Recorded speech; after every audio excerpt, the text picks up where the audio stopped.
दोस्तों, क्या आपको पता है कि रामायण धारावाहिक की माता सीता आज कैसा जीवन जी रही हैं? या फिर रामायण धारावाहिक में काम करने वाले वो सारे किरदार कैसा जीवन जी रहे हैं? तो 90 के दशक का भारतीय टेलीविजन का सबसे लोकप्रिय धारावाहिक रामायण तो लगभग भारत में रहने वाले हर व्यक्ति ने जरूर देखा होगा। इसके अलावा विदेशों में भी बहुत सी जगह इस धारावाहिक को कई भाषाओं में डब करके दिखाया गया था। इसी धारावाहिक को उस वक्त भी लोगों ने बहुत ज्यादा पसंद किया था और आज भी लोग इसे बहुत पसंद करते हैं। मगर क्या आपके दिमाग में ये आया है कि आखिर इस धारावाहिक में काम करने वाले वो सारे किरदार कहाँ चले गए और फिर वो दोबारा किसी और धारावाहिक या फिल्मों में क्यों नहीं नजर आए? तो दोस्तों, आइए जानते हैं कि आखिर आज रामायण की माता सीता किस हालत में है और कैसा जीवन बिता रही हैं। तो बने रहे वीडियो के अंत तक और स्वागत है आप सभी का हमारे चैनल मिस्टीरियस थिंग्स में। रामायण धारावाहिक से घर घर में राम और सीता के नाम से पहचाने जाने वाले अरुण गोविल और दीपिका चिखलिया आज भी उसी रूप में लोगों के मन में बसे हैं। फर्क बस इतना है कि अब दोनों कलाकारों की उम्र हो चुकी है। तो आइए जानते हैं सीता माता का रोल निभाने वाली एक्ट्रेस दीपिका चिखलिया के बारे में। साथ ही देखते हैं कि तब से लेकर अब तक दीपिका का लुक कितना बदल गया है। निर्माता निर्देशक रामानंद सागर के फेमस सीरियल रामायण में सीता का किरदार निभाकर घर घर में फेमस हुई दीपिका चिखलिया लगभग 58 साल की हो गई है। उनका जन्म 29 अप्रैल 1956 को मुंबई में हुआ था। दीपिका ने अपने करियर की शुरुआत मुंबई से ही की थी। उस वक्त दीपिका 14 साल की थी जब उन्होंने कमर्शियल एड में काम करना शुरू कर दिया था। उनके पिता को उनका फिल्मों में काम करना बिल्कुल पसंद नहीं था, लेकिन दीपिका की मां शुरुआत से ही बेटी का सपोर्ट करती थी। वहीं दीपिका ने जब रामायण साइन की थी तब उनकी उम्र महज 16 साल थी। वे बेहद ग्लैमरस लाइफस्टाइल जीती हैं।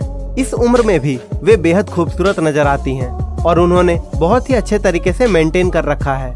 दीपिका को सीता का रोल आसानी से नहीं मिला था। इसके लिए करीब 25 आर्टिस्टों ने एक साथ स्क्रीन टेस्ट दिया था। टेस्ट में संवाद, अदाकारी से लेकर चेहरे के हाव भाव, चलने फिरने के तरीकों तक पर गौर किया गया था।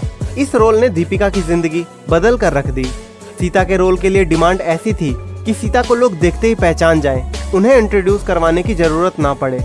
और फिर दीपिका चिखलिया सीता के रोल के लिए दिए गए ऑडिशन में पास हुई और उन्हें माता सीता का रोल मिल गया। और छोटे पर्दों पर उन्होंने कई सालों तक चलने वाली रामानंद सागर की रामायण में सीता का किरदार निभाया, जहां से उन्हें लोकप्रियता हासिल हुई और उसके बाद वो सीता के नाम से ही जानी जाने लगी। इस सीरियल के खत्म होने के कई साल बाद भी लोग उन्हें सीता माता ही मानते थे और उनकी पूजा भी करते थे। सीता के किरदार को निभाने के बाद वे भारत के घर घर में पूजी जाने लगी।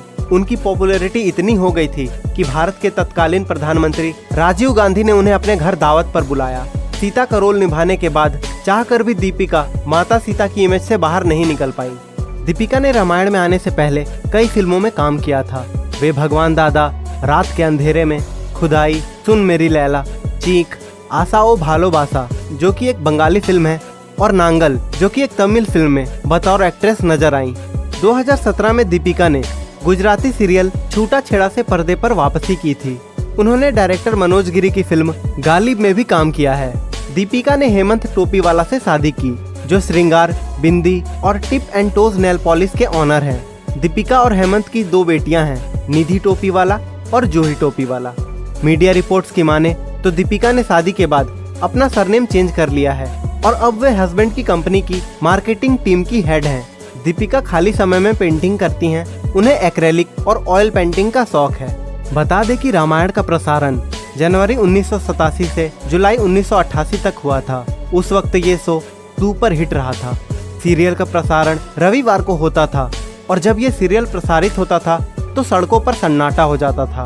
दीपिका बीजेपी की सांसद भी रह चुकी हैं। उन्होंने 1991 में बीजेपी के टिकट पर वडोदरा से चुनाव लड़ा और जीतकर संसद पहुंची।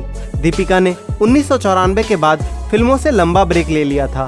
2019 में आई फिल्म बाला में वो नजर आई थी। इस फिल्म में आयुष्मान खुराना, भूमि पेडनेकर और यामी गौतम लीड रोल में थे। फिल्म में उन्होंने यामी गौतम की मां का रोल प्ले किया था। आपको बता दें, अब वे फ्रीडम फाइटर सरोजिनी नायडू की बायोपिक में दिखाई देंगी। तो चलिए दोस्तों, अब बात करते हैं भगवान राम और सीता के चहेते भगवान हनुमान की। भगवान हनुमान का रोल निभाया था उस वक्त के सबसे ताकतवर बॉडी बिल्डर दारा सिंह ने। उन्होंने सिर्फ टेलीविजन के धारावाहिक में ही नहीं बल्कि रियल लाइफ में भी अपनी बॉडी की ताकत का लोहा मनवाया था। वो काफी लंबे और तगड़े थे। इसी वजह से उनको ये रोल मिला था और ये रोल उन पर काफी फिट भी बैठता था। दारा सिंह पहले भी कई पंजाबी और हिंदी फिल्मों में काम कर चुके थे। इसके अलावा वो तमिल, तेलुगु और मलयालम फिल्मों में भी काम कर चुके थे। दारा सिंह कॉमनवेल्थ गेम्स में चैंपियन भी रह चुके थे। उनके आगे बड़े बड़े चैंपियन भी टिक नहीं पाते थे। दारा सिंह ने 500 से भी ज्यादा प्रोफेशनल कुश्तियां लड़ी थीं। 1983 में दारा सिंह ने कुश्ती छोड़ दी थी। दारा सिंह ने अपने जीवन में 100 से भी ज्यादा फिल्मों में काम किया था। 1954 में उन्हें रुस्तमे हिंद और 1966 में उन्हें रुस्तमे पंजाब का अवार्ड मिला था। 2003 से लेकर 2009 तक दारा सिंह राज्यसभा के सांसद भी रहे। 2012 में दारा सिंह ने इस दुनिया को अलविदा कह दिया। तो चलिए अब आपको बताते हैं इस धारावाहिक के सबसे उग्र और सबसे प्यारे किरदार के बारे में। दोस्तों, इस धारावाहिक में लक्ष्मण का किरदार निभाया था सुनील लहरी ने। इस धारावाहिक में सुनील को यह किरदार कुछ अनोखे तरीके से मिला था। पहले यह किरदार किसी और को दिया गया था, लेकिन उसने इसे करने से मना कर दिया। तब इस किरदार के लिए सुनील लहरी को साइन किया गया। जो शख्स इस धारावाहिक को छोड़कर चला गया था, उसे क्या पता था ये धारावाहिक लोगों के दिलों में हमेशा हमेशा के लिए बस जाएगा और अपनी छाप छोड़ जाएगा। सुनील लहरी इस किरदार के लिए काफी परफेक्ट रहे। सुनील लहरी ने लक्ष्मण के किरदार को इतनी शिद्दत से निभाया कि रियल लाइफ में भी लोग उन्हें लक्ष्मण कहकर पुकारने लगे थे। मगर सुनील लहरी की लाइफ कुछ अच्छी नहीं रही। उन्होंने इस धारावाहिक के बाद एक्टिंग की दुनिया से किनारा कर लिया और कभी फिर दोबारा इस धारावाहिक या फिल्म में नजर नहीं आए। चलिए अब आपको बताते हैं रामायण के खलनायक यानी कि रावण के बारे में। वो आजकल कहाँ हैं और क्या कर रहे हैं। रावण का किरदार निभाया था अरविंद त्रिवेदी जी ने। अरविंद त्रिवेदी जी का फेस इस कैरेक्टर के लिए बिल्कुल सटीक था। हालांकि धारावाहिक के डायरेक्टर रामानंद सागर को जो किरदार इसके लिए परफेक्ट चाहिए था, उसे ढूंढने में उन्हें काफी समय लग गया। लेकिन अमित त्रिवेदी का चेहरा और उनकी जबरदस्त आवाज का जादू ऐसा था कि उन्हें रामानंद सागर की इस तलाश को पूरा कर दिया और उनका चेहरा इस किरदार के लिए बिल्कुल सटीक बैठ गया।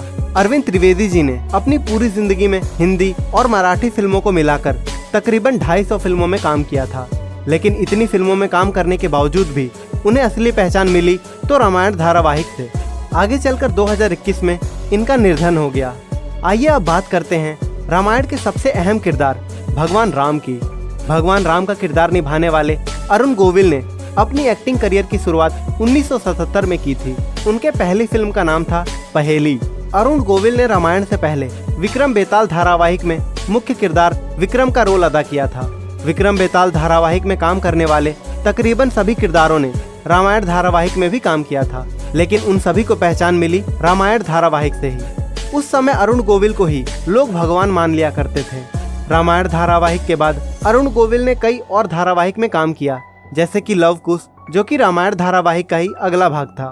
उसके बाद भी अरुण गोविल ने कई जगह पर अभिनय किया, मगर उनको जो पॉपुलैरिटी रामायण से मिली थी वो कहीं नहीं मिली। तो दोस्तों, कमेंट सेक्शन में जय श्री राम जरूर लिखें और वीडियो पसंद आई हो तो इसे एक लाइक करें और हमारे मिस्टीरियस थिंग्स चैनल को अवश्य सब्सक्राइब करें। तो दोस्तों, इसी के साथ अलविदा, लेकिन जल्द ही मिलेंगे एक नई वीडियो के साथ।